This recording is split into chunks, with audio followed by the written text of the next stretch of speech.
Peace and love, you beautiful miracles of a spiritual level of being. Nathan here from a spiritual level of being, and today I want to discuss a Gnostic group known as caprocrations, founded in the 2nd century by a man named Caprocrates, who was said to have used deceitful arts to manipulate a priest, brainwash him, and gained a secret doctrine out of it that he used to corrupt many. Now, this is not true.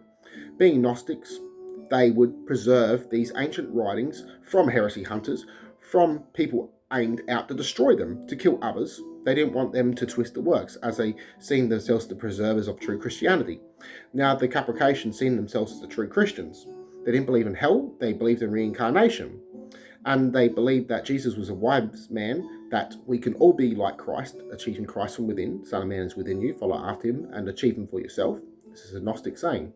Now, apparently they had lost images of Jesus that were meant to be accurate. We wouldn't know because most of their works were destroyed and many of their followers were killed. What we do know is they would place the images of Jesus next to other philosophers, as they seen Jesus like these philosophers, very wise men. Now, it said they claimed to have known the true secret to existence, and this is again Gnostic. Now, most of what we know about them is written by heresy hunters, or saints that were once heresy hunters turned into saints by the Catholic and Orthodox Church. Saint Irenaeus, a 2nd century heresy hunter, wrote this about them. They practice also magical arts and incarnations, filters also and love potions, and have recourse to familiar spirits, dream-sending demons, and other abominations, declaring that they possess power to rule over, even now, the princes and formers of this world, and not only them, but also all things that are in it. And this was in St. Irenaeus' work against heresies. Now, these were jealous people that would be the heretics, if anything, because they were going around killing many people, burning people. Horrible. Now, many saints wrote negative things about Marcelina, who was said to have left Egypt and went to Rome and used these doctrines to manipulate many. Now, she left Egypt to go to Rome because Rome was seen as the center of the world, was where civilization flourished and art and medicine, maths would flourish. The big thinkers of the world, the greatest minds were there. Now, she aimed to make a world of equality. So she thought she'd go to the center of then the world, and if she could make this community peaceful and loving, then it would spread throughout the world. So she aimed on equality, where everyone was equal, men, women, and children. And she gained many followings because of her peaceful doctrines, her peaceful teachings, and this grew the anger of and jealousy of the Catholic and Orthodox Church, the Roman Church. Now,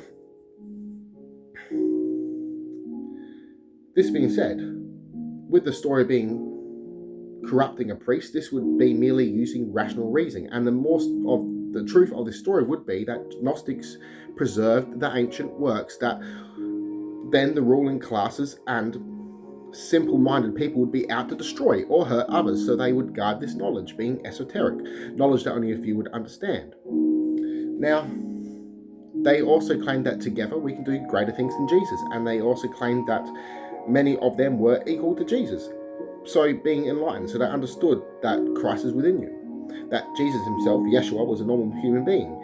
He just had a higher way of thinking. He achieved spiritual gnosis, true knowledge, and unconditional love. So this is why he was so much ahead of his time, because people back then were brutes, simple-minded, unevolved in the mind sense. So evolution starts with the mind. So this is why the Gnostics talk about evolution of the mind being the treasure.